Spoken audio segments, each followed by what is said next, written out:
नमस्कार, सभी प्रतिभागियों का स्वागत है। और आज हम लोग एक स्पेशल टॉपिक पे चर्चा करेंगे जो आप लोग पढ़ भी चुके हो, कई बार एमसीक्यू भी हो चुका है, पर फिर से revision revision revision, success success success, क्योंकि रिवीजन से ही मिलता है हमें सक्सेस। तो रिवीजन जितना आप करेंगे कॉन्सेप्ट उतना क्लियर रहेगा, कॉन्फिडेंस उतना ज़्यादा रहेगा। तो सभी प्रतिभागी जुड़ जाएंगे फटाफट मेरे साथ।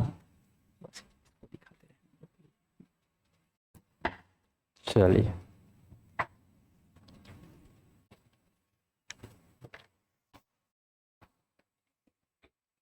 कलम कहाँ है? कलम। चलो।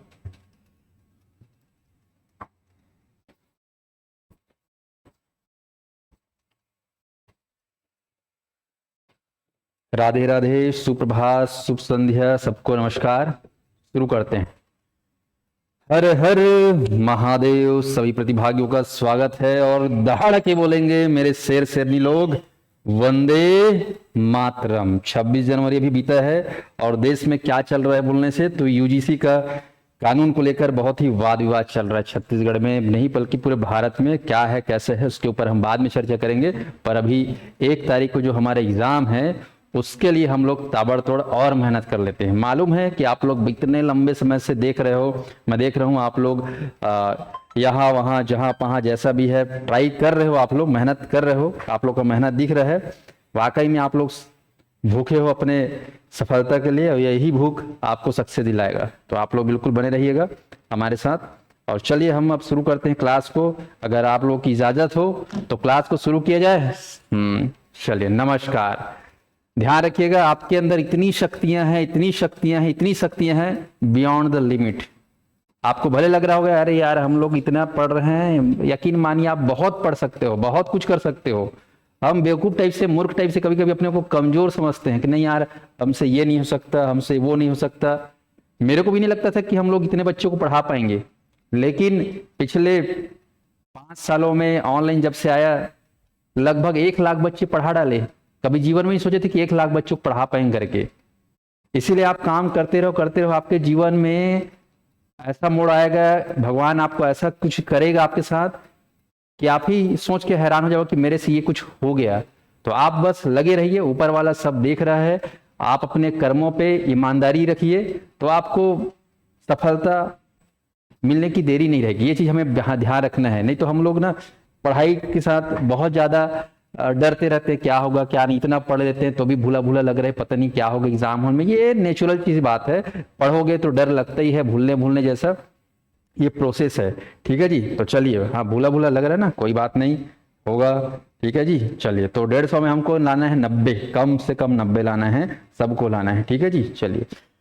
तो शुरुआत करते हैं हम लोग एनसीएफ। चलो भाई, एनसीएफ पे बात करते हैं। क्या है एनसीएफ, एक बार फिर से देख लो। ठीक है, चलिए मेरे साथ बोलेंगे सभी लोग दहाड़ के, एनसीएफ 2005। क्या बोलेंगे? 2005। अब इसी को हमको हिंदी में बोलना है और अंग्रेजी में बोलना है, क्योंकि एग्जाम में यही पूछा जाता है एनसीएफ का पूरा नाम बताओ, हिंदी में बताओ, अंग्रेजी में बताओ। तो लो भाई, अच्छे से सीख लेते हैं 3 दिन तक कम से कम।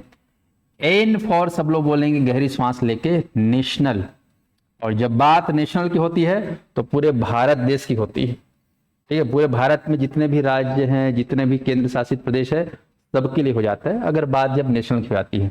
N for national. C for है करिकुलम। सी फॉर क्या है? करिकुलम। मेरे साथ बोलेंगे बच्चों टाइप से, है ना, घबराना नहीं, बच्चों टाइप से बोलना है ना। बच्चों में सीखने की सबसे ज्यादा क्षमता होती है, आप लोग बच्चे बन के सीखे मेरे साथ। N for national, C for curriculum, F for function नहीं है, यहां पर फेस्टिवल नहीं है। एफ फॉर क्या है? Frame work. फ्रेम, आप लोग जैसे चश्मा का फ्रेम बनवाते हो, घड़ी में फ्रेम लगवाते हो, है ना, फोटो में फ्रेम लगवाते हो, यहाँ पर पढ़ाई लिखाई में फ्रेम लगवाना है।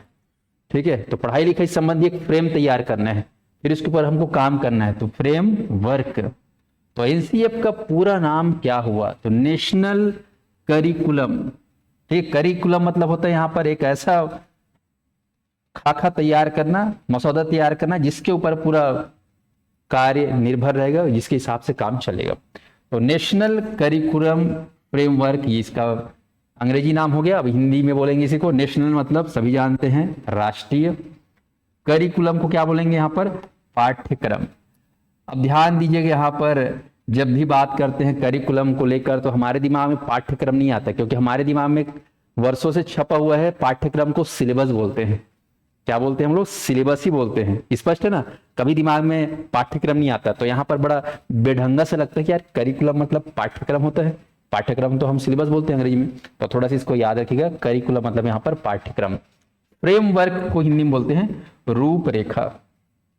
तो पूरा नाम क्या हो गया, आप सभी मेरे साथ बोलेंगे, ऑनलाइन के जितने प्रतिभागी है, राष्ट्रीय पाठ्यक्रम रूपरेखा।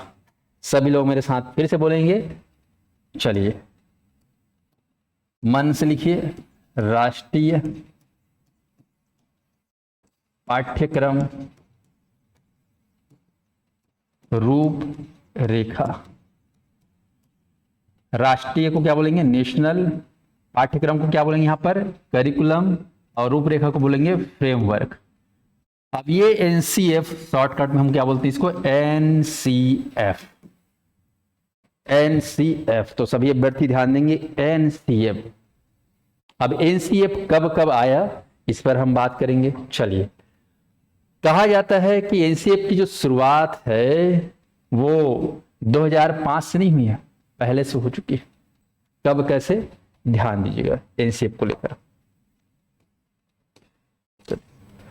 तो ध्यान दीजिएगा, एनसीएफ जो है यहां पर सबसे पहले आया 1975 में।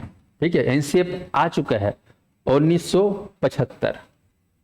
ठीक है, 1975 के बाद 1988, फिर आया 1988 के बाद 2000, और उसके बाद 2005 और 2022। तो कब कब एनसीएफ आ चुका है, क्योंकि आप लोगों को जैसे पढ़ाया था एनईपी 2020, ठीक है, एनईपी 2020 और कई बार आ चुका है, बताया था मैंने। आप लोग मुझे बता सकते हैं कि एनईपी 2020 कब कब आया था, रिकॉल कर लीजिएगा। लेकिन यहाँ पर एनसीएफ कब कब आया है, तो ध्यान दीजिए, शुरुआत करेंगे तो 5 तो सबसे ज्यादा पॉपुलर है, ध्यान रखना, सबसे ज्यादा पॉपुलर। तो एनसीएफ 5 से आपको याद है 75, फिर उसके बाद लगभग आप देख सकते हो यहाँ पर 580 हो गया, 13 साल बाद 88 आ गया, उसके बाद लगभग फिर 12 साल बाद 2000 आ गया, फिर 5 साल बाद 5 और 22। तो यहाँ पर मुझे बताएंगे कि एनसीएफ कब कब आया, इसको याद कर लेना। तो चलो मेरे साथ बोलेंगे, सबसे पहले एनसीएफ आया 1975, ठीक है जी, 1975, उसके बाद 1988, 88, ठीक है, 13 साल बाद, उसके बाद फिर 12 साल बाद 2000, उसके बाद 2005, और फिर जो लेटेस्ट है 2022। याद रख लीजिएगा एनसीएफ का वर्जन, जैसे आप लोग कंप्यूटर चलाते हो उसमें विंडोज, ठीक है, या माइक्रोसॉफ्ट का वर्जन आता है अलग अलग, ठीक है, ऐसे ही मान के चलिए एनसीएफ का जो है ये 5 वर्जन है, 75, 88, 2000, 2005, 2022। जितने भी ऑनलाइन में बैठे हैं सभी लोग इसको कमेंट में लिख लो, तो हमें रिवीजन हो जाएगा, याद हो जाएगा। हाँ, बहुत सुंदर अभ्यर्थियों के द्वारा लिखा जा रहा है, 75, 88, 2002, 2005, 2022। अच्छा, ठीक, करेक्ट करेक्ट, 2000, हाँ 2002 मत लिखना, 2000 लिखना ना, हाँ जो लिखा हुआ 2002 मत पूरा नहीं कर देना। ठीक ठीक, बहुत बढ़िया, बहुत बढ़िया, बहुत बढ़िया, शाबाश। तो ये खास खास एनसीएफ है। चलिए अब इसके बारे में पढ़ते हैं, शॉर्ट में पढ़ेंगे, ज्यादा डिटेल में नहीं पढ़ेंगे। तो शॉर्ट में हम लोगों ने सिनॉप्सिस तैयार कर लिए, हम क्या क्या पढ़ेंगे यहाँ पर। सबसे पहले पढ़ेंगे हम एनसीएफ का सामान्य परिचय, फिर एनसीएफ का क्या है उद्देश्य, क्या है इसका सूत्र, क्या है लक्ष्य। एनसीएफ 5 में एग्जाम में चूंकि सबसे ज्यादा इसी को पूछा जाता है, तो एनसीएफ 2005 के कुछ मार्गदर्शी सिद्धांत हैं, 5 मार्गदर्शी सिद्धांत है। फिर हम पढ़ेंगे इसके 5 भाग, और कुछ प्रमुख शिक्षण विधियां हैं, कुछ प्रमुख विशेषताएं हैं, कुछ प्रमुख सिद्धांत हैं और बाधाएं हैं। 8 पॉइंट्स में समझने का प्रयास करेंगे तो पूरा एनसीएफ का निचोड़, एनसीएफ से कितना भी कठिन सवाल पूछे आपसे बनना तय है। तो सभी लोग रेडी हैं जितने प्रतिभागी हैं? चलिए बहुत बढ़िया। तो ऑनलाइन वाले ध्यान देंगे, इसी बेस पर इसी रूपरेखा में हम लोग बढ़ेंगे, क्योंकि हम एनसीएफ में पढ़ पा रहे हैं ना, नेशनल करिकुलम फ्रेमवर्क, तो बाकायदा हमने फ्रेम तैयार कर दिया है, इसी फ्रेम के हिसाब से हमको पढ़ना है भाई। ओके चलिए, आप लोग रेडी है कि नहीं है? कमेंट करेंगे यार यस नो, थोड़ा सा माहौल बनाते हैं पढ़ने वाला, उमंग उत्साह के साथ पढ़ते हैं, क्या एकदम उदासी और निराशा। जोश के साथ पढ़िए, जुनून के साथ पढ़िए, इंजॉय के साथ पढ़िए, क्योंकि ये एनसीएफ आपको यही बताना चाहता है कि हम पढ़ें तो ऐसा पढ़ें कि मन गदगद हो जाए, आनंद के साथ पढ़ें। मैं जानता हूं कि तुम्हारे लाइफ में इतनी ज्यादा बाधाएं हैं कि पढ़ने पे जब बैठते हो तो तुरंत एक ठोक डिस्टर्ब आ जाता है, पर कैसे करोगे, यही तो लाइफ है। चलिए तो यहां ध्यान दीजिएगा, एनसीएफ 2005 का सामान्य परिचय मैं यहां पर दे रहा हूं, यहां से पूरा चीज कवर हो जाएगा। ऑनलाइन के जितने भी अभ्यर्थी हैं मेरे साथ सभी लोग जुड़ जाएंगे ऑनलाइन के माध्यम से। एनसीएफ 2005 ध्यान दीजिएगा,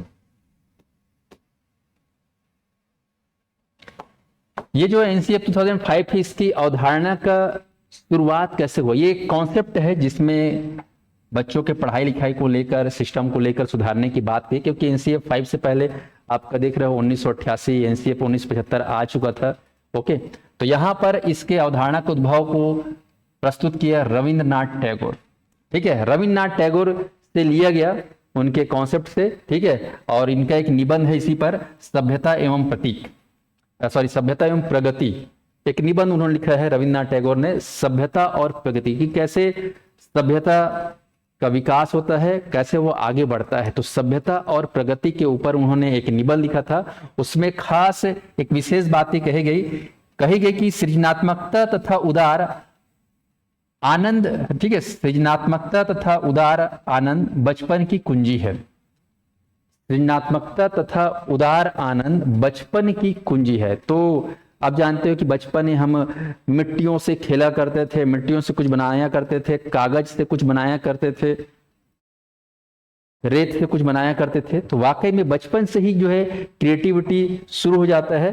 तो ये एक खास इनके निबंध में देखा गया कि सृजनात्मकता और उदार आनंद बचपन की कुंजी है, और इसके हिसाब से फिर कार्यक्रम चालू होता है। खास विभाग जिसने इस पे काम किया, उस विभाग का नाम है शिक्षा मंत्रालय। ऑनलाइन के सभी अभ्यर्थी याद रखेंगे, एनसीएफ को किस विभाग के बैनर तले बनाया गया? तो शिक्षा मंत्रालय, जिसको हम बोलते हैं ministry of education, MOE, ministry of education. और ये मिनिस्ट्री ऑफ एजुकेशन पहले MOE नहीं कहलाता था, पहले कहलाता था MHRD। मैंने आपको NAP 2020 में बताया है। MHRD शिक्षा मंत्रालय का पुराना नाम है, इसका पूरा नाम था मानव संसाधन विकास मंत्रालय। ठीक है, ministry of human resource development, ministry of human resource development, ये मिनिस्ट्री ऑफ एजुकेशन का पूर्व का नाम है। तो सभी लोग याद रखेंगे, आज हम शिक्षा मंत्रालय बोलते हैं, पहले हम इसे क्या बोलते हैं? मानव संसाधन विकास मंत्रालय। सभी को पता है कि नहीं पता है? मुझे हाँ कमेंट करके बताएंगे। Yes exactly. तो एनसीएफ 2005 की बात करें तो वर्तमान शिक्षा मंत्रालय, और उस समय शिक्षा मंत्रालय नहीं कहा जाता था, उस समय 2005 की बात करें तो उस समय मानव संसाधन विकास मंत्रालय के नाम से जाना जाता था। ठीक है साथियों, चलिए अब ये एनसीएफ 2005 तैयार किया गया संवैधानिक तरीके से। ठीक है, संविधान में हम देखते हैं तो हमारे 8वीं अनुसूची में जो है लगभग 22 भाषा है। ठीक है, और 22 भाषाओं में जो है इसको प्रस्तुत किया गया। तो याद रखना, 8वीं अनुसूची के तहत 22 भाषाओं में एनसीएफ 5 को तैयार किया गया, और इसका प्रभाव अगर देखा जाए तो भारत के लगभग 17 राज्यों में है। ठीक है, लगभग कितने राज्यों में है? 17 राज्यों। इसका प्रभाव, एनसीएफ का प्रभाव मान लो पूछ दिया जाए कितने राज्यों में है, तो याद रखना 17 राज्य। संविधान के कौन से अनुसूची के तहत? 8वीं अनुसूची, 22 भाषाओं में प्रस्तुत है, याद रखना। एनसीएफ, अब एनसीएफ एक कमेटी के रूप में तैयार किया गया, तो इसमें सदस्य कितने हैं? तो याद रखेंगे 35 सदस्य हैं इसमें। 35 सदस्य के माध्यम से एनसीएफ तैयार किया गया और इसमें फोकस समूह है, इनकी संख्या है 21। ये थोड़ा ध्यान रखना इस चीज को। एनसीएफ इतना बड़ा एक करिकुलम फ्रेमवर्क को हमें बनाना है तो एक आदमी से तो होगा नहीं। आप जानते हो भारत के संविधान की जब बात करी गई बनाने की, ठीक है, तो 1950 में जो तैयार हुआ, ऐसा नहीं कि रातों रात तैयार हो गया। सभी जानते हैं 2 साल 11 महीना 13 दिन लगे, लेकिन उससे पहले और, ठीक है, कई देशों का भ्रमण किया गया। ठीक है, भीमराव अंबेडकर तो नाम आता है, लेकिन उनके टीम में कितने लोग थे अलग अलग चीजों के लिए। सब लोग विदेश भ्रमण किए, सब देश का जो है मेन चीजों को ग्रहण करके जो है एक फ्रेमवर्क तैयार हुआ, रूपरेखा तैयार हुआ। तो एक आदमी से होता नहीं। तो इतना बड़ा ऐसे ही देश के शिक्षा विभाग क्षेत्र को अगर दुरुस्त करना है तो इसके लिए 1-2 आदमी की जरूरत नहीं पड़ती, ज्यादा जरूरत पड़ती है 36 नहीं 35। तो छत्तीसगढ़ में 36 एकदम रटा जाता है, एक कम कर देना 35। तो 35 सदस्य और 21 फोकस समूह, 21 पे फोकस करना है। ठीक है जी, कर पा रहे हो? 21 पे फोकस करिए मेरे साथ, 21। ठीक है, तो 21 फोकस समूह याद कर लेना और 35 सदस्य और एनसीएफ का प्रभाव 17 राज्यों में है। ओके, अब ध्यान दीजिएगा कि इतना बड़ा काम किसके जिम्मेदारी के साथ किया गया? कौन था जिम्मेदार आदमी जो इसको पूरा करने में सबसे अहम भूमिका निभाया? तो उस महामहिम, उस महापुरुष का नाम है यशपाल सिंह, जो आज हमारे बीच में नहीं है। यशपाल सिंह देश के जाने माने शिक्षाविद, डॉक्टर यशपाल सिंह। ठीक है, ये राष्ट्रीय सलाहकार समिति के अध्यक्ष थे, आपको ध्यान रखना है। तो यशपाल सिंह की समिति ने जो है एनसीएफ 2005 को तैयार किया, ये आपको ध्यान रखना है।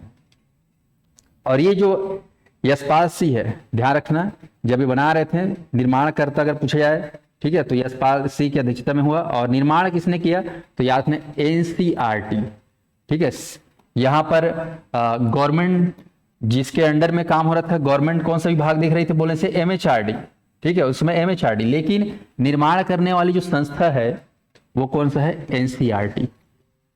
स्पष्ट हुआ? जैसे हमारे यहाँ छत्तीसगढ़ में भी शिक्षा विभाग है, स्कूली शिक्षा विभाग है, उच्च शिक्षा विभाग है, लेकिन आप देखते हो स्कूली शिक्षा विभाग में हमारे यहाँ स्पेशल सीजी बोर्ड है, सीजीबीएसई बोर्ड है कि नहीं? सीजीबीएसई बोर्ड का काम रहता है एग्जाम कंडक्ट कराना, सिलेबस वगैरह तैयार करने, सारा कुछ, लेकिन अलग से तो है मंत्रालय। ठीक है, स्कूल मंत्रालय है कि नहीं है? स्कूल एवं शिक्षा विभाग मंत्रालय। ठीक ऐसे ही हमारे भारत देश में एमएचआरडी या स्कूल शिक्षा मंत्रालय है, लेकिन स्पेशल एनसीईआरटी जो रिसर्च पे काम करती है, पाठ्यक्रम पे काम करती है, और उस एनसीईआरटी के माध्यम से तैयार किया गया। यहां पर भी आपको कौन नजर आएंगे? यशपाल सिंह। ठीक है, यशपाल सिंह के साथ साथ बाद में फिर प्रोफेसर कृष्णा कुमार भी आए, जिनके माध्यम से ये पूरा चीज क्या हुआ? संपन्न हुआ। तो किसके द्वारा पूर्ण हुआ एनसीएफ 2005? तो आपको थोड़ा सा ध्यान रखना है, ये पूरा जो है कंप्लीट हुआ यशपाल सिंह से शुरुआत होता है और समाप्त होता है, कंप्लीट होता है प्रोफेसर कृष्ण कुमार द्वारा। तो दोनों महान आत्माओं को याद कर लो भाई, यशपाल सिंह और कृष्ण कुमार को याद कर पा रहे हो? ठीक, वेरी गुड। तो यही से ही जो है कई सवाल आपके क्वेश्चन के रूप में जनरेट होंगे। चलो एक बार फिर से पलक झपकते रिवीजन कर लेते हैं। फिर से मैं क्या बोल रहा हूं? एनसीएफ 2005 अवधारणा का उद्भव किन के विचारधाराओं से ये जन्मा? तो रविन्द्रनाथ टैगोर की एक निबंध है सभ्यता और प्रगति पर आधारित, जिसमें विशेष बातें कही गई है कि बचपन की कुंजी जो है सृजनात्मकता और उदार आनंद में है। और इस बात पर फिर भी जो है भारत सरकार का विशेष शिक्षा मंत्रालय, जिसको उन दिनों मानव संसाधन विकास मंत्रालय के नाम से जाना जाता था, उसको ये सौंपा गया और संवैधानिक तरीके से इसको तैयार किया गया, जिसमें 8वीं अनुसूची और 22 भाषाओं का प्रयोग किया गया। ये हमारे 17 राज्यों में प्रभाव इसका दिखता है। एनसीएफ बनाने के लिए एक टीम तैयार की गई, जिसके कैप्टन थे, जिसके प्रमुख अध्यक्ष थे यशपाल सिंह, जो कि राष्ट्रीय सलाहकार समिति के अध्यक्ष भी थे। इनके अगुवाई में 35 लोग रहे और 21 फोकस समूह थे। अब इसको बनाने के लिए खास जो संस्था है, आपको याद रखना है एनसीईआरटी। ठीक है, बीच में जो है ये कार्य जो रुका हुआ अवरुद्ध था, उसको पूर्ण करने में अहम भूमिका निभाया कौन? प्रोफेसर कृष्ण कुमार। यहां तक सबको समझ में आ गया? चलिए अब आगे बढ़ते हैं। चलिए, अब एनसीएफ 2005 का प्रमुख सूत्र क्या है, ये एग्जाम में पूछा जाता है, सूत्र क्या है। तो ध्यान दीजिएगा, यहां पर सूत्र बोलो या फार्मूला, इसका एक ही फार्मूला है कि सूत्र है जो सबसे खास है, वो बोलता है कि learning without burden, learning without burden. तो आप लोग थोड़ा सा बर्डन पे ध्यान देंगे। बर्डन एक ऐसा चीज है जो बिना बोले बिना सोचे आ जाता है, बर्डन, जिसको हिंदी में क्या बोलते हैं, बोझ। जीवन में बोझ है, जिम्मेदारियों का बोझ है ना, पता नहीं और क्या क्या चीजों का बोझ है, ठीक है, बोझ है ना। तो यहां पर ध्यान रखेंगे, लर्निंग विदाउट बोझ, आपको बोझ लेना नहीं है। अगर आपको सीखना है तो बोझ लेके मत सीखो बाबू रे। जैसे आप लोग अभी पढ़ाई कर रहे हो, ठीक है, तो दुनिया भर को सोच रहे, अरे यार ये वो दुनिया, तो बोझ लेके कुछ सीखोगे ना, सीख नहीं पाओगे। दिमाग बिल्कुल फ्रेश रहना चाहिए। दिमाग में पढ़ते वक्त भूल जाओ कि दुनिया में क्या हो रहा है, मेरे साथ क्या हो रहा है, मेरे साथ क्या होने वाला है। जब आप पढ़ तो उसमें पूरा अटेंशन, 100% पूरा पढ़ाई में लगाओ, तभी आप अच्छे से सीख पाओगे। और अक्सर अब बच्चे लोग यही करते हैं, इसलिए बच्चों का ग्रास्पिंग पावर और क्रिएटिविटी और उनकी लर्निंग कैपेसिटी बहुत ज़्यादा होती है। लेकिन उम्र के साथ साथ दिमाग में दुनिया भर के जब बुझाने लगता है तो लर्निंग कैपेसिटी थोड़ी सी डाउन चली जाती है। होता है कि नहीं होता है। तो यहाँ पर बात बहुत बड़ी कही जा रही है कि लर्निंग विदाउट बर्डन, बोझ, बिना बोझ के जो है आपको क्या करना है, सीखना है। तो इसका हिंदी मतलब है बिना बोझ के, बिना भार के अधिगम या फिर सीखना।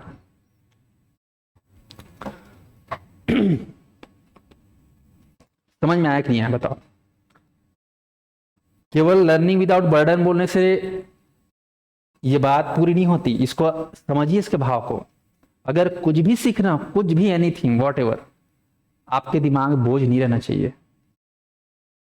और ये चीज आप भी अपनाइए। अगर आप अभी पढ़ रहे हो, अभी 2 दिन आपके पास समय है, आप जब पढ़ने बैठ रहे हो तो भूल जाओ कि हमारे साथ क्या होने वाला है, क्या होगा।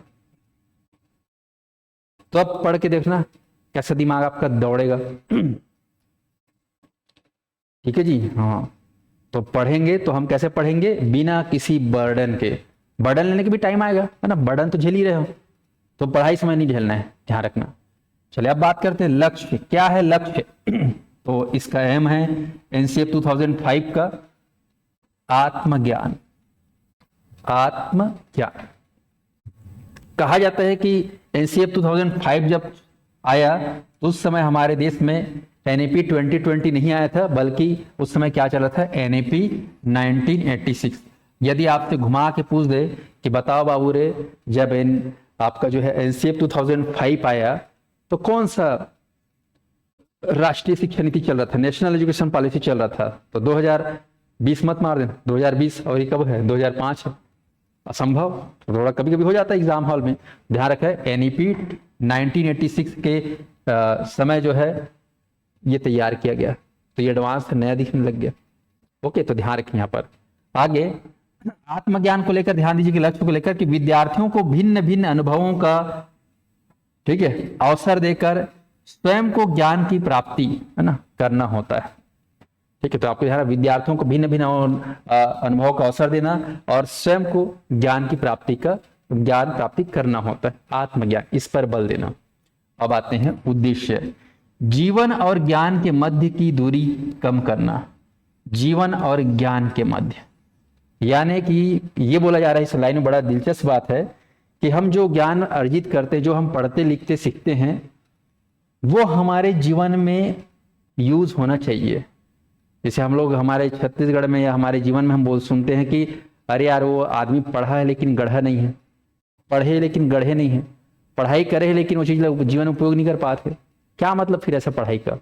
तो हम जो पढ़ें, जो हम सीखें, उसको हम जीवन में उतार सकें, ऐसा पढ़ाई हम करें।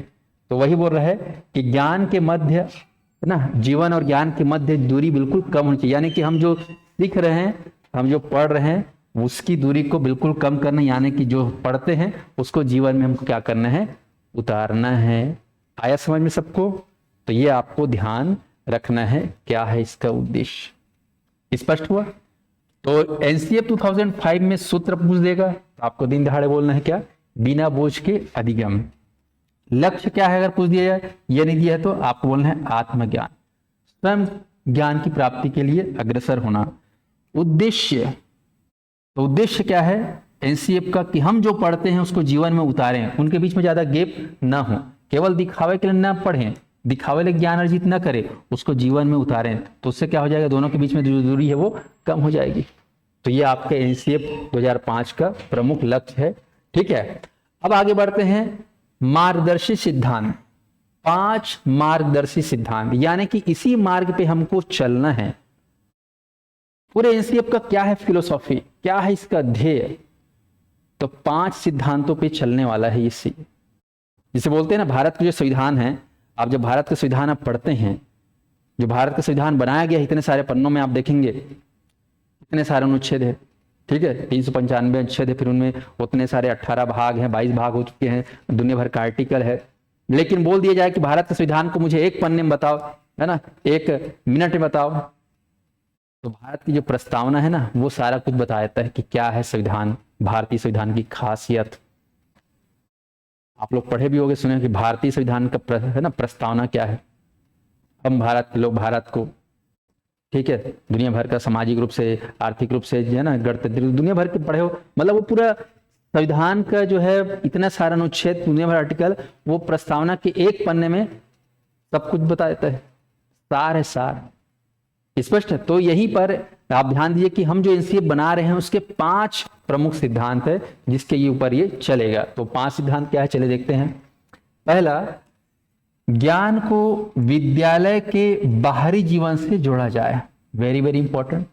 ज्ञान को, हम स्कूल जा रहे हैं, पढ़ने जा रहे हैं, सीखने जा रहे हैं, तो वो जो पढ़ाई लिखाई बाहरी जीवन से जोड़ना चाहिए, बाहरी जीवन के साथ काम आए। दूसरा है ना, तो ज्ञान को विद्यालय तक ही सीमित नहीं रखना है, बल्कि विद्यालय के बाहर जीवन में जो है उसको जोड़ा जाए। दूसरा सिद्धांत, पढ़ाई को रटंत प्रणाली से मुक्त किया जाए। पढ़ाई को रटंत प्रणाली से, कई लोग रट रट के खूब परसेंट अच्छा बना लेते हैं, रट रट के अच्छे अंकों से पास हो जाते हैं, लेकिन जब बात होती है कॉन्सेप्ट की, जीवन उतारने की, तो रटने की वजह से वो चीजों को सही तरीके से यूज नहीं कर पाते। स्पष्ट हुआ? तो ये आपको ध्यान रखना है भाई। चलिए, तीसरा है पाठ्य चर्चा। पाठ्य पुस्तक तक केंद्रित न रह जाए। पाठ्य चर्चा, ठीक है, जो हम करिकुलम बनाए हैं वो केवल पुस्तकों में ही केंद्रित न रह जाए, वो जीवन से जुड़ा रहे, वो जीवन के काम आए। तो जो भी सिलेबस हम तैयार कर रहे हैं बाबू रे, वो केवल काल्पनिक ना हो, वास्तविक हो, यथार्थ हो, जीवन से जुड़ा हो, ऐसा पाठ्यक्रम बनाया जाए। तो पाठ्यक्रम जो है पाठ्य पुस्तक तक केंद्रित न रह जाए, जीवन से जुड़ा हो, ये इसका मर्म है, ये इसका ध्येय है। चौथा, कक्षा कक्ष, ठीक है, कक्षा कक्ष को गतिविधियों से जोड़ा जाए। ठीक है, कक्षा कक्ष को बिल्कुल ऐसा बनाया जाए माहौल वहां का कि बिल्कुल हर चीजें प्रैक्टिकली हो, ताकि समझने में आसानी हो, और इसे लचीला बनाए। कक्षा कक्ष में एक ऐसा वातावरण हो जहां पढ़ने का मन करे, जहां घुसे, जैसे ही घर से हम निकलते हैं स्कूल की ओर, तो स्कूल में जब हम क्लास में घुसे तो हमारे मन में एक खुशी हो कि आज तो हम क्लास में जब घुसेंगे तो हमारे गुरुजी, हमारे दोस्तों के साथ हम मिलकर ये सीखेंगे, ये जानेंगे। ऐसा एक कक्षा कक्ष तैयार होना चाहिए, इसके ऊपर जोर दिया गया। तभी तो बच्चा स्कूल आने के लिए हमेशा उत्सुक रहेगा। अदरवाइज लोग डरेंगे कि अरे यार कक्षा में जाओगे तो सर ऐसा सब बोलते हैं, मैडम ऐसा सब बोलते हैं, दोस्त यार मेरे को बहुत चिढ़ाते हैं, तो आदमी पढ़ने का मन ही नहीं करेगा। स्पष्ट है? तो ये आपको ध्यान रखना है। तो चौथा जो है कक्षा कक्ष की गतिविधियों से जोड़ा जाए बच्चों को और इसे लचीला बना। पांचवा और अंतिम है राष्ट्रीय मूल्यों के प्रति। राष्ट्रीय मूल्य, आप जानते हो भारतीय संविधान में हम देखते हैं तो हमारे को कई मौलिक अधिकार तो प्राप्त मिले हैं, फंडामेंटल राइट्स हमको बहुत सारे मिले हैं, लेकिन हमको फंडामेंटल ड्यूटी मिला है, DCSP, है ना। तो हमारे जो कई सारे मौलिक कर्तव्य हैं वो भी हमें निभाने होंगे। केवल अधिकार की बात ना करें, कर्तव्यों को भी पूरा निभाएं। तो यहाँ पर ये ज्ञान, ये पढ़ाई बच्चों को प्रारंभिक स्तर पर भी मिलनी चाहिए अच्छे से। तो यहाँ पर बोला गया है कि राष्ट्रीय मूल्यों के प्रति आस्थावान विद्यार्थी तैयार करना। देश के प्रति जो है आस्था रहे, देश के प्रति जो है समर्पण रहे, ऐसा विद्यार्थी हमको तैयार करना है। उस हिसाब से हमें क्या बनाना है, अपना एक पाठ्यक्रम तैयार करना है, राष्ट्रीय महत्व के बिंदुओं पर पाठ्यक्रम में शामिल किया जाए। इसीलिए हमारे पाठ्य पुस्तकों में जितने बड़े बड़े महान देशभक्त हैं उनके जीवन गाथाओं का जो है विशेष उसमें उल्लेखन रहता है कि नहीं रहता है। गांधी का देख लो, सुभाष चंद्र बोस जी का देख लो, चंद्रशेखर आजाद जी का देख लो, महारानी लक्ष्मीबाई जी का देख लो, कई जितने महापुरुष जो देश के लिए अपना सर्वस्व न्यौछावर किए उन सभी के बारे में कुछ ना कुछ ऐसा हर क्लास में आप पाते हो, चाहे हिंदी में देख लो चाहे इतिहास में देख लो, पाते ही नहीं पाते हैं। तो इसी वजह से आपको ध्यान रखना है कि हमारा जो एनसीएफ है 2005 उसका कितने सिद्धांत है, 5 मार्गदर्शी सिद्धांत है। चलिए फटाक से एक बार देख लीजिए। पहला, ज्ञान को विद्यालय के बाहरी जीवन से जोड़ा जाए। दूसरा, पढ़ाई को रटन प्रणाली से मुक्त जाए, रट्टू तोता नहीं बनाना है कहने का मतलब। तीसरा है, पाठ्य चर्चा केवल पुस्तकों तक सीमित न रह जाए। चौथा है, कक्ष को गतिविधियों से जोड़ा जाए और इसे लचीला बनाया जाए। पांचवा है, राष्ट्रीय मूल्यों के प्रति आस्थावान विद्यार्थी तैयार हो, राष्ट्रीय महत्व के बिंदुओं पाठ्यक्रम में शामिल किया जाए। स्पष्ट हुआ? अब आगे बढ़ते हैं। 5 भागों में बटा हुआ है आप लोग का एनसीएफ। ठीक है साथियों, चलिए ऑनलाइन वालों को समझ में आ रहा है कि नहीं आ रहे हैं? आगे बढ़ते हैं। अब 5 भाग। पहला भाग रहेगा उसका स्पेशल परिप्रेक्ष्य, ठीक है, अंग्रेजी में बोलते हैं परस्पेक्टिव, ठीक है, परस्पेक्टिव। इसमें क्या होगा, ठीक है। दूसरा रहेगा सीखना और ज्ञान। तीसरा जो है भाग रहेगा इसका पाठ्य चर्चा के क्षेत्र। और चौथा जो पार्ट रहेगा विद्यालय एवं कक्षा का वातावरण। और 5वां रहेगा लास्ट व्यवस्थागत सुधार। तो ये 5 खास जो है भाग हैं, इनके आधार पर जो है पठन पाठन का कार्य संपन्न होगा। इसके लिए जो है बताए गए 5 भाग। स्पष्ट है? चलिए आगे देखते हैं। तो परिप्रेक्ष्य में आप ध्यान देंगे तो स्वतंत्रता के बाद शैक्षणिक प्रयासों का जो है संक्षिप्त विवरण इसमें दिया जाएगा कि किस तरीके से जो है गुलाम भारत के बाद आजाद भारत में जो है शैक्षणिक प्रयास है उसका एक संक्षिप्त विवरण। सीखना और ज्ञान में पूरा कैसे हमको सीखना है, कैसे हमको ज्ञान अर्जित करना है, इसके तौर तरीके पर बात होगी। उसके बाद फिर आपका जो है जो पाठ्य चर्चा करिकुलम है उसके अंदर क्या क्या जो है विविध विषय होंगे उनके ऊपर बात होगी। और विद्यालय के और कक्षा का वातावरण कैसा होगा, तो याद रखने शॉर्टकट में समावेशी वातावरण, समावेशी होना चाहिए, इंक्लूसिव होना चाहिए। और समावेशी मतलब आपको ध्यान रखना है कि हर वर्ग को यहाँ पर तवज्जो देना है, कोई छोटा बड़ा नहीं, जाति के आधार पर, लिंग के आधार पर, ठीक है, कोई भेदभाव नहीं, समावेशी। स्पष्ट है? और व्यवस्थागत सुधार में हम चाहते हैं कि हमारी स्कूली व्यवस्था शैक्षणिक सुविधा इतनी अच्छी हो कि शिक्षा में हमेशा क्वालिटी दिखे। तो ये आपके 5 भाग हैं। चलिए अब आगे बढ़ते हैं। करिकुलम। एनसीएफ में जो मिडिल वर्ड है सी फॉर करिकुलम, ये बेहद ही खास है, यहां पर से सवाल उठता है। ये क्या है सी फॉर करिकुलम, जिसको हम बोल देते हैं पाठ्यक्रम, ठीक है। तो ध्यान दीजिएगा, करिकुलम लैटिन भाषा कुर्रर शब्द से लिया हुआ है। लैटिन भाषा मैंने बता दिया ना कि सीडीपी में कुछ भी शब्द को पूछ दिया जाए कि फलाना शब्द किस भाषा से लिया, आंख मूंद के मार देना लैटिन भाषा, लैटिन भाषा, लैटी। भूल जाओगे तो अपने लिटी को याद करना, लीटी लीटी लिटी, झिल लिटी पर की मारे लिटी, डोकरी डोकरा झगड़ा हुई, चाप दिस लिटी, आ लिटी छोड़ाए बर, तोला दूं रोटी, रोटी लकाय करबे बड़े बाप के बेटी, छेर छेरा माई को ठीक धान ला, हेर हेरा, कौवा करे काव काव, मंजूर करे ढेको, बुड़गा बैलल बाग धरिस, दिया बार के देखो। तो दिया बार के देखना है, अच्छे से देखो कि ये जो लैटिन भाषा है, ये भाषा जो है कुर्रर शब्द से लिया हुआ है। और कुर्रर का अर्थ होता है दौड़ का मैदान। कुर्रर का अर्थ क्या होता है, अगर आपसे पूछा जाए करिकुलम में कुर्रम का अर्थ, तो दौड़ का मैदान। बन पा रहा है दौड़ का मैदान? स्पष्ट हुआ? तो करिकुलम कौन शब्द से लिया गया है? कुर्रर, लैटिन भाषा के, जिसका अर्थ होता है दौड़ का मैदान, जहां सभी दौड़ते हैं जीवन में आगे बढ़ने के लिए, ठीक है। बाकी पाठ्यक्रम पाठ्य धन क्रम से मिलकर बना हुआ। हिंदी के हिसाब से देखा जाए तो पाठ्य मतलब पढ़ने योग्य सामग्री, क्रम मतलब एक निश्चित क्रम। तो पढ़ने योग्य जो भी सामग्री है उसको हम स्टेप बाय स्टेप व्यवस्थित तरीके से, सुव्यवस्थित तरीके से हम पढ़ते हैं तो हम सीख जाते हैं। स्पष्ट समझ में आया? तो ये आपको ध्यान रखना, ये है पाठ्यक्रम। अब इसके ऊपर पाठ्यक्रम के ऊपर हमारे जो फ्रोबेल महोदय हैं, इनका जबरदस्त स्टेटमेंट आता है। फ्रोबेल जिन्होंने किंडरगार्टन विधि दी है शिक्षा के लिए, इनका कहना है कि पाठ्यक्रम समस्त मानव जाति के गुणों का सार है। पाठ्यक्रम जो करिकुलम है, ये जो करिकुलम बोल रहा है, ये करिकुलम जो होगा वो समस्त मानव जाति के गुणों का सार है। मानव जाति के, है ना, मानव जाति, यहाँ पर वैसा वाला जाति नहीं, मानव जाति। हम मानव जाति हैं, पशु जाति अलग है। तो मानव जाति के गुणों का सार होगा क्या? करिकुलम, क्योंकि यही करिकुलम को सीखना है, यही करिकुलम को जीवन में उतारना है। आगे समझ में? तो करिकुलम आत्मा है एनसीएफ का। समझ में आया कि नहीं बाबू रे? चलो आगे बढ़ते हैं। तो ये हो गया करिकुलम कहाँ से लिया गया है, कौन शब्द से लिया गया है, इसका अर्थ क्या होता है जान गए। अब आगे बढ़ते हैं एनसीएफ 2005 का।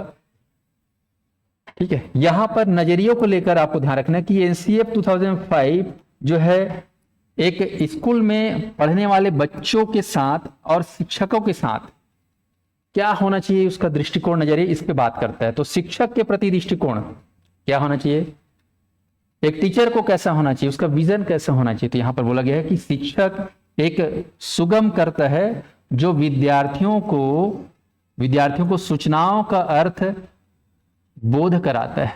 बोध ना, बोझ नहीं, बोध कराता है। तो टीचर क्या करता है, सुगम कर देता है, सरल कर देता है। ठीक है, चाहे तो आप बिना गुरुजी के भी पढ़ सकते हो, आप किताब ले लो मार्केट से, लेकिन आप खुद से पढ़ोगे तो बहुत दिमाग लगाना पड़ेगा, बहुत समझने के लिए प्रयास करना पड़ेगा। लेकिन वही कोई पढ़ा लिखा आपसे उच्च परिपक्व आदमी से आप पढ़ोगे, सुनोगे, जल्दी समझ में आएगा। तो शिक्षक किसकी भूमिका अदा करते हैं? सुगम कर्ता का, सरल कर देता है। खासकर मैथ्स विषय में तो आप सभी जानते हैं कि गणित खुद से बनता ही नहीं, जो जिस क्लास में पढ़ोगे सर बताते हैं तब बनना चालू हो जाता है। तो कितनी बड़ी भूमिका है। तो शिक्षक एक सुगमकर्ता के रूप में होता है जो विद्यार्थियों को सूचनाओं का क्या कराता है, बोध कराता है, ज्ञान कराता है। तो ये शिक्षक के प्रति दृष्टिकोण ऐसा होना चाहिए। दूसरा है बच्चों का, बच्चों के प्रति दृष्टिकोण यहां देखेंगे तो सभी विद्यार्थियों में वैयक्तिक भिन्नता होती है। अरे भाई वाह वाह वाह वाह, क्या कहना, जीवन का सार है, शिक्षक के जीवन का यही सार है। और जब आप शिक्षक बनोगे तो आपको यही ध्यान रखना है कि शिक्षक जो होगा ये यही सोच पढ़ाएगा कि जितने भी विद्यार्थी मेरे क्लास से बैठे हैं वो सभी बच्चे भले एक ही क्लास में हैं लेकिन सब अपने आप में अलग है, अपने आप में यूनिक है, यानी कि व्यक्तिक भिन्नता उनमें होती है, वैज्ञानिक रूप से होती है। इसीलिए कभी किसी से तुलना मत करिए। ठीक है, ये दर्शाता है, ये केवल बच्चों में नहीं, हम में भी, हम जितने भी एस्पायरेंट अभी तैयारी कर रहे हैं, हमें पता है कि एक आध दो लोग का चूक ही जाएगा, है ना। बहुत लोग पास हो जाएंगे और बहुत लोग पास होकर फिर शिक्षक भर्ती में अटेम्प्ट करेंगे, फिर कई लोग से अटेम्प्ट करेंगे। पता है पोस्ट तो लिमिटेड है, दिन आने वाले अनलिमिटेड हैं, लिमिटेड लोग का ही सिलेक्शन होगा। लेकिन जिन लोग का नहीं होगा सिलेक्शन शिक्षक भर्ती में, वो ये मत मान के बैठे कि यार हम जीवन में कुछ नहीं कर पाए, हम जीवन में हारे हुए आदमी हैं। ऐसा कुछ नहीं है, ऐसा बिल्कुल भी नहीं है, क्योंकि हर आदमी अपने आप में डिफरेंट है। क्या पता कि तुम्हारा नियति ने कुछ और चीजों के लिए तुम्हें कुछ बनाया होगा। आप भले ट्राई तो कर रहे थे इच्छा से कि हाँ भाई मेरे को ये बनना है टीचर, लेकिन आपको बनना था कुछ और, तो आपको उस क्षेत्र में सफलता नहीं मिली। तो हमेशा अपने ऊपर विश्वास रखिए। अगर मेरे साथ ऐसा नहीं हो रहा है आपके सोच हिसाब, तो जो नहीं हो रहा है मतलब किसके हिसाब से हो रहा है? ऊपर वाले के हिसाब से। तो ऊपर वाले के हिसाब से हो रहा है तो उसमें खुश रहना सीखो। स्पष्ट है ना? तो चलिए, तो इस चीज को ध्यान रखेंगे। तो वैयक्तिक भिन्नता, तो दो दृष्टिकोण याद रखिए एनसीएफ का। शिक्षक के प्रति दृष्टिकोण, तो शिक्षक सुगम करता होगा, चीजों को, सूचनाओं को सरल तरीके से पढ़ाकर बोध कराएगा। और बच्चों के प्रति क्या रवैया रखना चाहिए कि उनमें सभी में वैयक्तिक भिन्नताएं होती हैं। चलिए अब यहां पर देखते हैं प्रमुख शिक्षण विधियां, पेडागोजिकल जो मेथड है कि कैसे हम सिखाना है, हमें कैसे सिखाना है बच्चों को ताकि वो सीख ले। कैसे सिखाएं कि वो सीख ले? तो यहां पर पहला है प्रयोगात्मक, एक्सपेरिमेंट कर करके, प्रैक्टिकल कर करके, ठीक है। और मिश्रित विधि, मिश्रित विधि में जो है learning by doing, learning by experiment, learning by observation, ये सारा चीज को मिलाकर बोलते हैं मिश्रित। देख के, सुन के, करके, उसको बोलते हैं मिश्रित विधि। ठीक है। दूसरा है करके सीखना, कर करके सिखाओ। निरीक्षण विधि द्वारा, ठीक है, निरीक्षण, ऑब्जर्वेशन, परीक्षण, एक्सपेरिमेंटल द्वारा, सामूहिक मतलब पूरे ग्रुप मेथड, क्लास में पूरे बच्चों के साथ। तो सीखने की ये खास विधियां हैं 5। ऐसा नहीं कि 5 ही विधियां हैं, बहुत सारी विधियां सीखने के, लेकिन ये बेहद ही खास विधियां हैं। प्रयोगात्मक विधि, मिश्रित विधि, करके सीखना, निरीक्षण विधि, परीक्षण विधि, सामूहिक विधि। आया समझ में सबको? चलिए दोस्तों, अब आगे बढ़ते हैं हम लोग। तो ये हो गया प्रमुख शिक्षण विधियां। आगे देखते हैं यहाँ पर। चलिए, वेरी वेरी इंपॉर्टेंट, विविध विषय।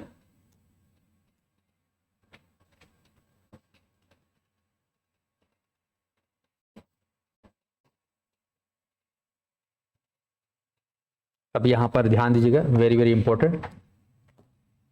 विविध विषय में ध्यान दीजिएगा कि हमारा जो करिकुलम जो तैयार होगा, करिकुलम का जो फ्रेमवर्क, वो फ्रेमवर्क जो है लेवल बाय लेवल जो है अलग अलग रहेगा। ठीक है, तो यहां पर आप देखेंगे मुख्य रूप से 4 स्तर है, 4 लेवल, 1 2 3 और 4। पहला लेवल को हम क्या नाम देंगे? तो पहला लेवल को नाम देंगे हम प्राथमिक स्तर। प्राथमिक स्तर जो कक्षा या क्लास 1 to 5 रहेगा, जिसको हम लोग प्राइमरी एजुकेशन या प्राइमरी स्कूल बोल देते हैं। दूसरा रहेगा आपका उच्च प्राथमिक स्तर, जिसको हम लोग बोलते हैं बोलचाल में पूर्व माध्यमिक शाला। ये कक्षा 6वीं से 8वीं तक रहेगा। उसके बाद उच्च प्राथमिक शाला के बाद माध्यमिक स्तर, मिडिल एजुकेशन, ये आपका 9वीं 10वीं मात्र, जिसको हम लोग हाई स्कूल बोल देते हैं। और उसके बाद आपका उच्च माध्यमिक स्तर, सेकेंडरी एजुकेशन, हायर सेकेंडरी, ये 11वीं 12वीं। ये चारों स्तर को आप लोग को ध्यान रखना है, 4 स्तर। सभी विद्यार्थी याद कर लेंगे कि एनसीएफ 2005 में 5 स्तर नहीं बल्कि 4 स्तर है। याद कर लो, प्राथमिक स्तर, उच्च प्राथमिक स्तर, माध्यमिक स्तर और उच्च माध्यमिक स्तर। जैसे आप लोग एनईपी 2020 में अलग पढ़े हो, 5 + 3 + 3 + 4 पढ़े हो ना एनईपी 2020 में। एनईपी 2020 का 5 + 3 + 3 + 4 ये पढ़े हो। यहां पर वैसे ही कुछ आप देखोगे, ये भी 4 स्टेप, 5 + 1 2 3 4, ये भी 4 स्टेप में है। लेकिन यहाँ पर आप देखोगे थोड़ा सा इसमें स्कूलों का जो क्लासेस है वो थोड़ा सा सिस्टमेटिक है, अलग तरीके से। तो प्राथमिक स्तर 1 से 5 याद रखेंगे। उच्च प्राथमिक स्तर 6वीं से 8वीं। टेंशन मत लो, आप लोग इसी सिस्टम से पढ़ के आगे बढ़े हो। यहाँ तक आप लोग जो पढ़े हो ना एनसीएफ 2005 के हिसाब से ही पढ़े हो, स्पष्ट है? तो टेंशन लेने वाली बात नहीं है। कक्षा 1 से 5 को क्या बोले हो आप लोग, क्या पढ़े हो? Primary school. 6वीं से 8वीं क्या बोलते थे? Middle school. 9वीं से 10वीं को हाई स्कूल, और 11वीं से 12वीं वाला को उच्च माध्यमिक स्तर या हायर सेकेंडरी स्कूल। स्पष्ट समझ में आया? अब ध्यान दीजिए यहाँ पर किस तरीके से जो है इसके अंदर खास चीजों को जोड़ा गया। इन स्तरों में किन किन विषयों का हमें ज्ञान होना चाहिए, किन किन विषयों को पढ़ना है, इनका फ्रेमवर्क तैयार किया गया। ओके, चले तो आगे बढ़ते हैं।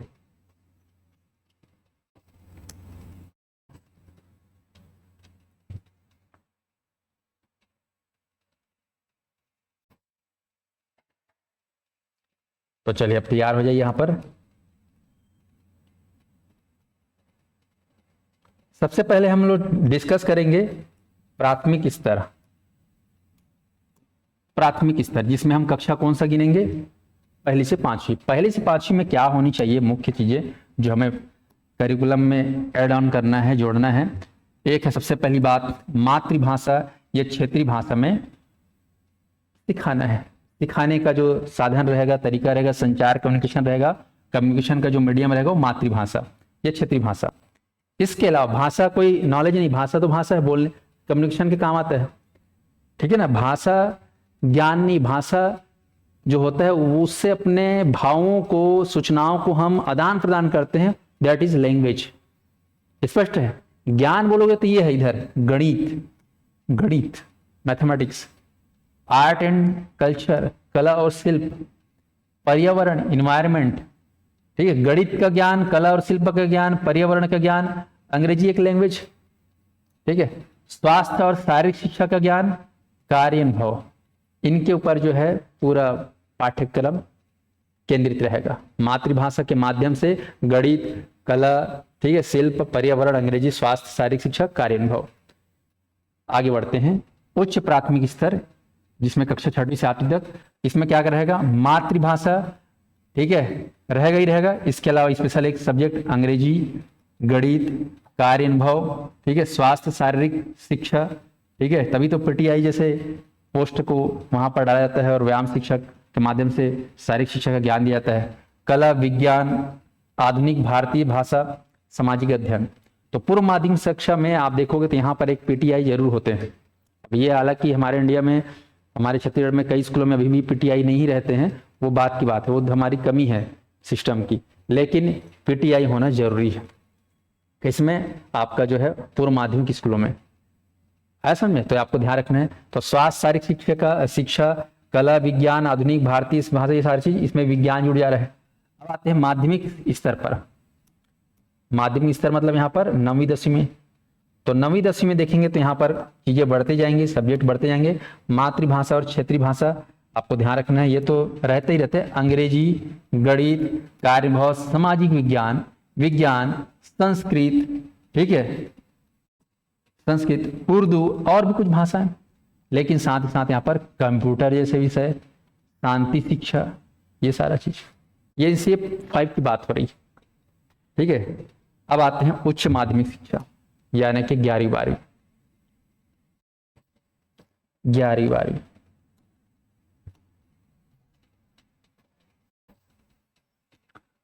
11वीं 12वीं में जैसे आते हैं तो यहाँ पर देखते हैं अनिवार्य विषय है, ठीक है। 11वीं 12वीं में अनिवार्य विषय क्या रहेगा? मातृभाषा। उस क्षेत्र में, जिस क्षेत्र में आप जिस राज्य में रह रहे हैं वहां की एक मातृभाषा होगा, और स्पेशल क्या होगा? अंग्रेजी।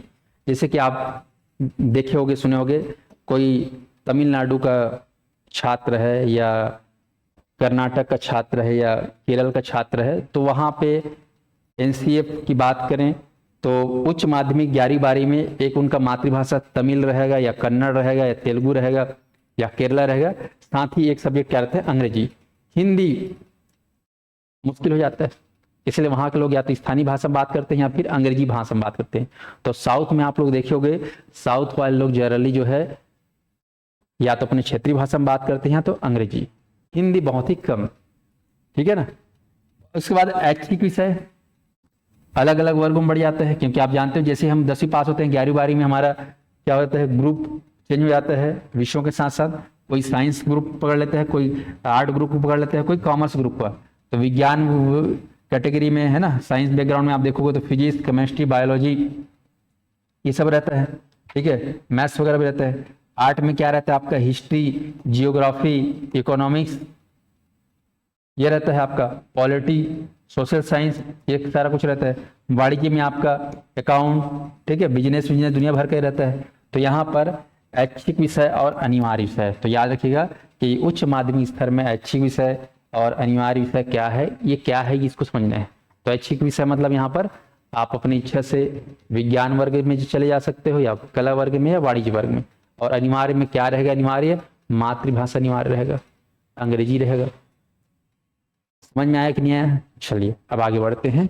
तो ये आपके विविध विषय। तो विविध विषय में आप क्या पढ़े कि कौन कौन से विषय जो है होंगे, विभिन्न प्रकार के विषय के बारे में आप जान गए। और ये विभिन्न प्रकार के जो विषय हम देख रहे हैं वो स्तर बाय स्तर, प्राथमिक स्तर पर अलग, ठीक है, उसके बाद प्राथमिक उच्च स्तर पर अलग,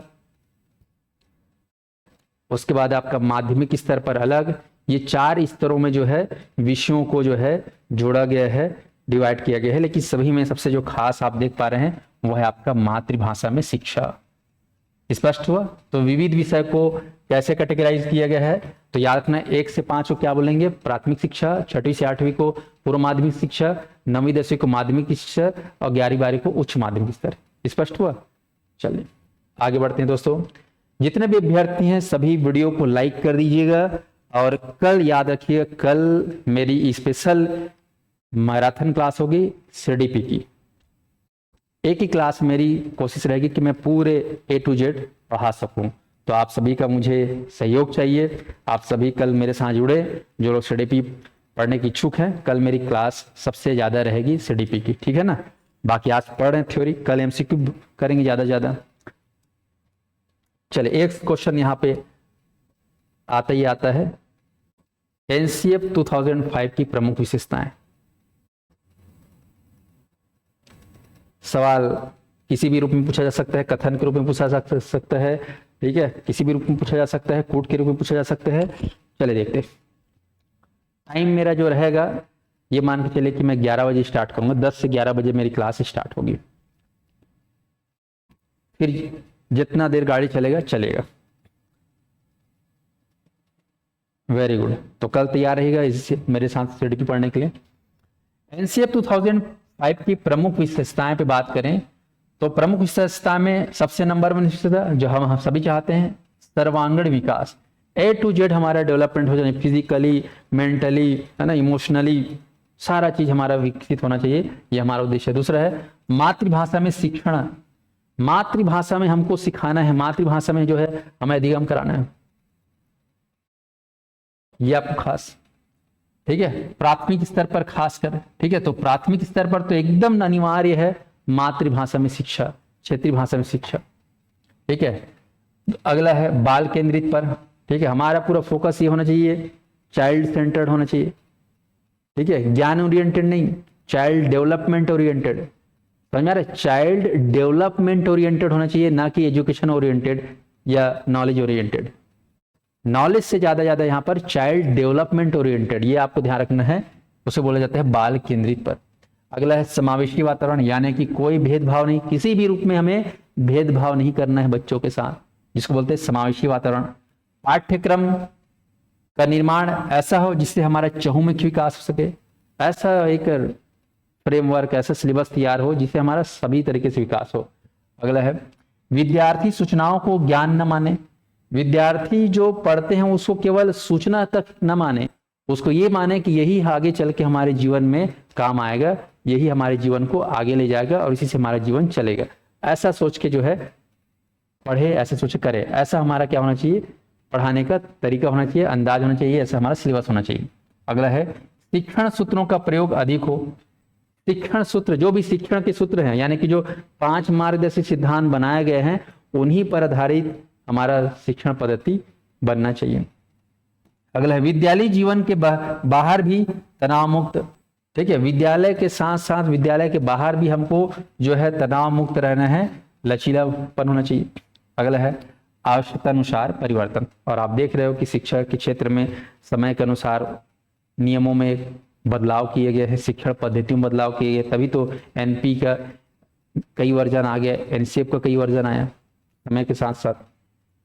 अगला है शिक्षा को व्यवसायोन्मुखी बनाना है, हम जो पढ़ रहे हैं वो उसका जीवन में व्यवसाय के रूप में काम आए।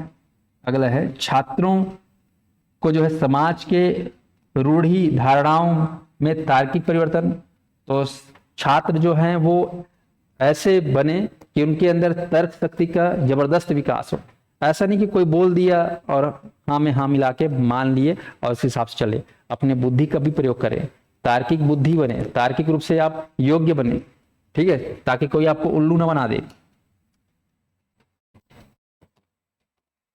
अगला है मोटी किताबें व विस्तृत पाठ्यक्रम शिक्षा प्रणाली की, ठीक है, ये असफलता का प्रतीक है। तो ध्यान रखना, एकदम मोटी किताबें दुनिया भर ले और दुनिया भर के विस्तृत का पाठ्यक्रम नहीं बनाना है, ये शिक्षा प्रणाली को कहीं ना कहीं बेकार कर देता है, ये असफल कर देता है। तो जरूरत से ज्यादा मोटी किताबें नहीं होनी चाहिए, जरूरत से ज्यादा जो है लेंदी सिलेबस नहीं होना चाहिए। इन बातों का ध्यान रखें जब हम सिलेबस तैयार कर रहे हो। तो ये सारे जो है विशेषताएं हैं, और विशेषताएं देखते हैं।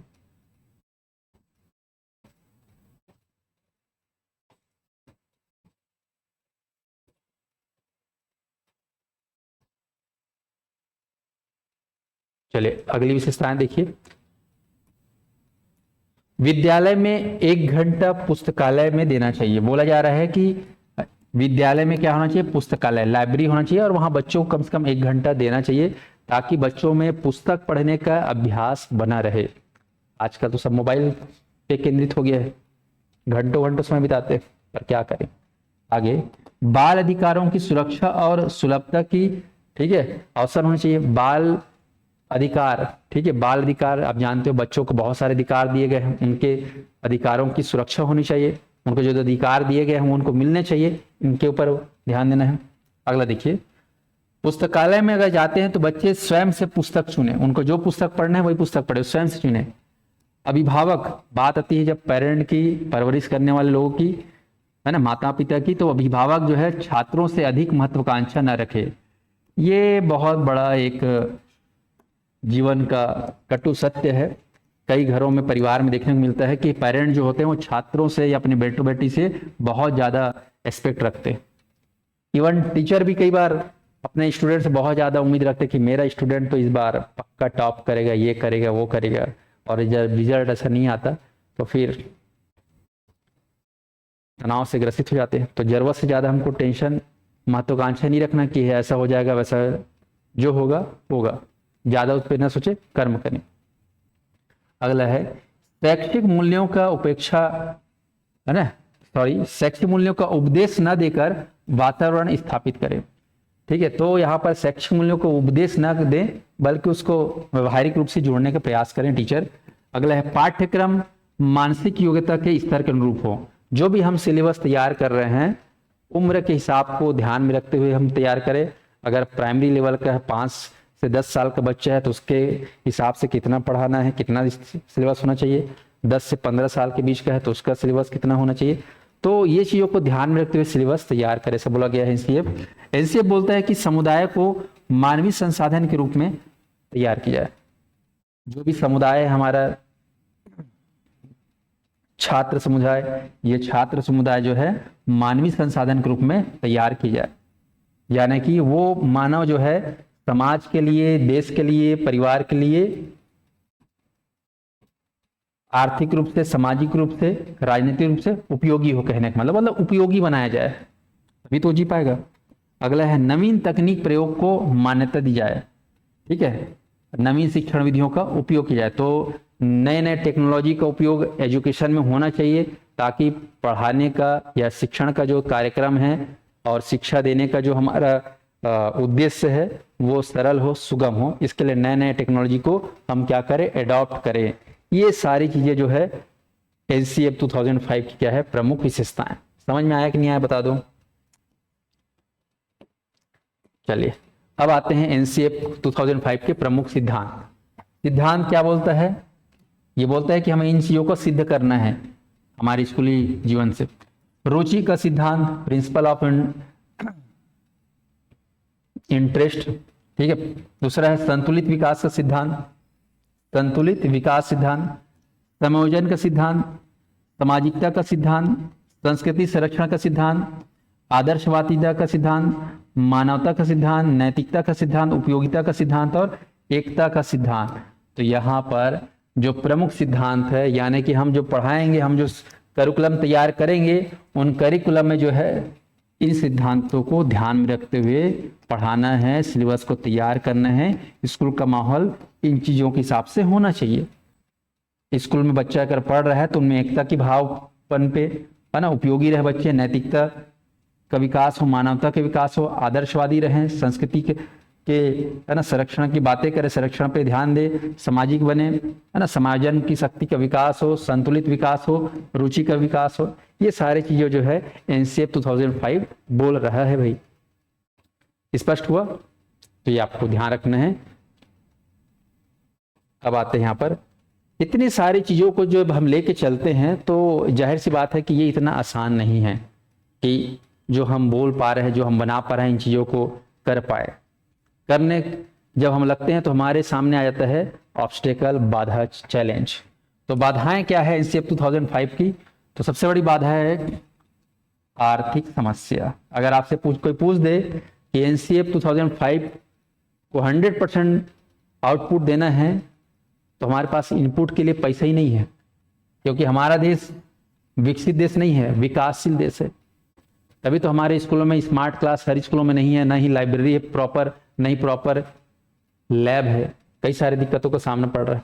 तो आर्थिक समस्या सबसे बड़ी वजह है बाधा में। दूसरा है रूढ़िवादिता, हमारी जो सोच है समाज की, वो बड़ा दिक्कत है। तीसरा है यौन शिक्षा को शामिल नहीं किया गया।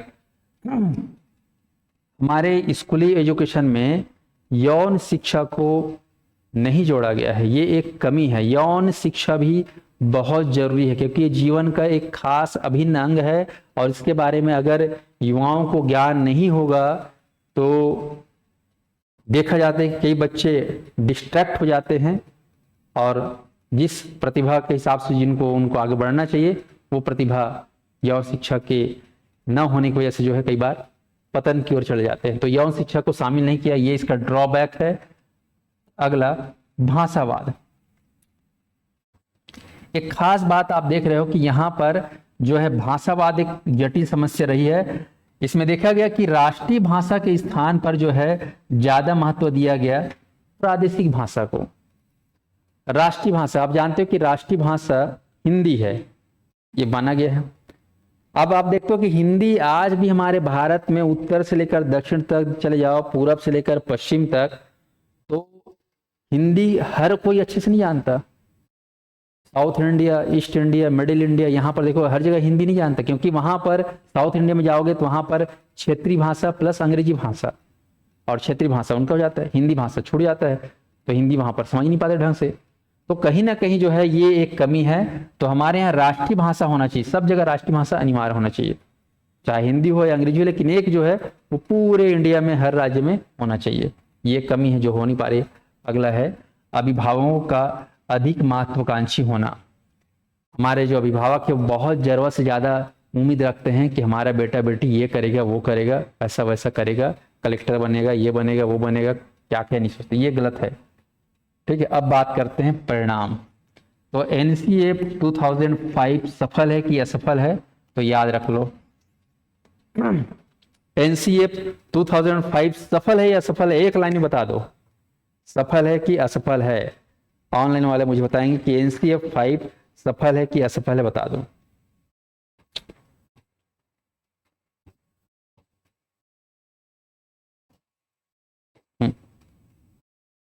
ठीक, तो यहां पर ध्यान रखिए, ये जो है असफल है। तो ये आपके एनसीएफ 2005 को लेकर मैंने पूरा डिटेल आप लोग को बता दिया है। आप लोग जो है ध्यान से इसको देखिएगा, इसको समझने में किसी कोई दिक्कत तो आप लोग मुझे बोल सकते हो।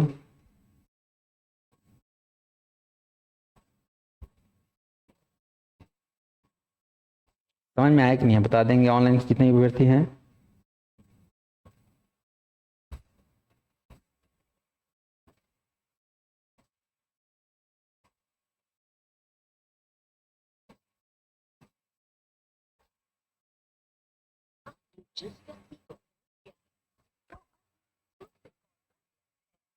तो हम लोगों ने एनसीएफ 5 को 2005 को जो है पूरे फॉर्मेट में समझा है। ठीक है,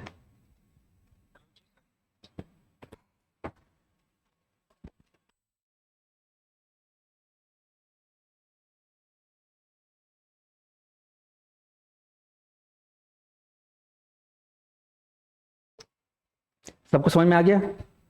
हाँ, तो यहाँ पर एक झलक देख लो, एनसीएफ के बारे में मैंने पूरा डिटेल, इससे ऊपर कभी जाएगा नहीं, कितना भी कठिन से कठिन पूछ ले, जितना पढ़ाया हूँ अथाह है, ये शिक्षक भर्ती के लिए भी काम आएगा। ओके।